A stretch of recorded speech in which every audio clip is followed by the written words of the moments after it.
Alors, j'aurais jamais cru parler de Neymar sur cette chaîne, mais si, le joueur de foot très connu dans le monde entier est l'égérie de la Igo E-Wave. Incroyable. Igo devait présenter au Salon de Genève 2020 la Igo Live Cross. Le salon a été annulé à la dernière minute à cause du Covid. Et depuis, la petite entreprise a fait face à de graves difficultés. Le projet de version Cross n'a pas été abandonné pour autant, et après la reprise de la production début 2021, voici donc la E-Wave X. Il s'agit d'une profonde évolution de la Life.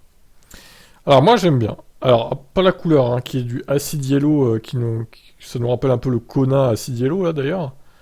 J'aime pas du tout la couleur par contre. Mais elle a une bouille sympa la voiture. Dans une autre couleur, je pense que c'est pas mal. On retrouve à l'intérieur l'essentiel du concept cross qui n'a jamais été présenté, habillage d'aile et de bas de caisse noir, grande roue, barre de toit, nouveau bouclier et phare additionnel. Le tout dans un esprit un brin moins typé tout-terrain. Les roues chaussent ainsi du 18 pouces, mais adoptent des pneumatiques route, tandis que la garde au sol reste à un niveau normal. 18 pouces là-dessus, mais à quoi bon? C'est tout petit. C'est en revanche le grand bouleversement à l'intérieur. La première génération était dotée d'une planche d'aspect très basique, et plutôt de piètre qualité. Le dessin était entièrement revu, et gagne un nouveau bloc associant deux écrans, pour l'instrumentation et le multimédia sous un seul verre, pour une diagonale totale de 23 pouces. Des commandes tactiles, plus 5 touches piano, en partie basse complète, un ensemble qui modernise sérieusement cet habitacle. Il est encore un peu tôt pour juger de la progression de la finition. Cet intérieur avait été entrevu brièvement avant l'arrêt de la production de la Lego Life sur le concept cross. Bon, oui, effectivement, c'est pas trop mal. Ça a l'air pas dégueu. Attendez, je vais... Hop. Pour que vous voyez mieux. Tac, tac, tac. Ouais, l'écran a l'air pas mal, hein. La résolution et tout. J'aime bien, elle est sympa, hein, cette voiture. Alors, quid de la batterie? Quelle batterie embarque-t-elle et quelles sont les dimensions?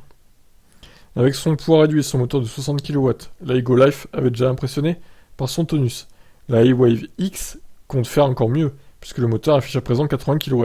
Pas un mot sur la batterie, mais le constructeur évoque 240 km en cycle urbain.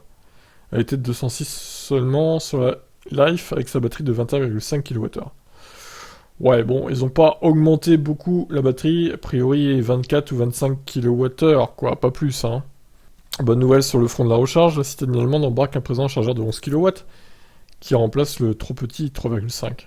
Le prix, la E-Wave X s'affiche désormais à 24 990 €.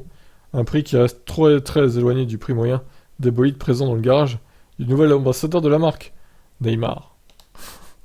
Quelle blague, mais pourquoi Neymar il est allé représenter cette marque? J'espère qu'ils l'ont payé cher, quoi. Eh ben, étonnant. Bon, c'est un peu cher hein, pour ce que c'est quand même, on va pas se mentir. Il y a de la puissance, mais bon, l'autonomie reste assez faible hein, quand même. Donc, moyen, très moyen. Je pense pas que ça se vendra beaucoup. Bon, bah écoutez, qu'est-ce que vous en pensez de cette voiture? Ciao.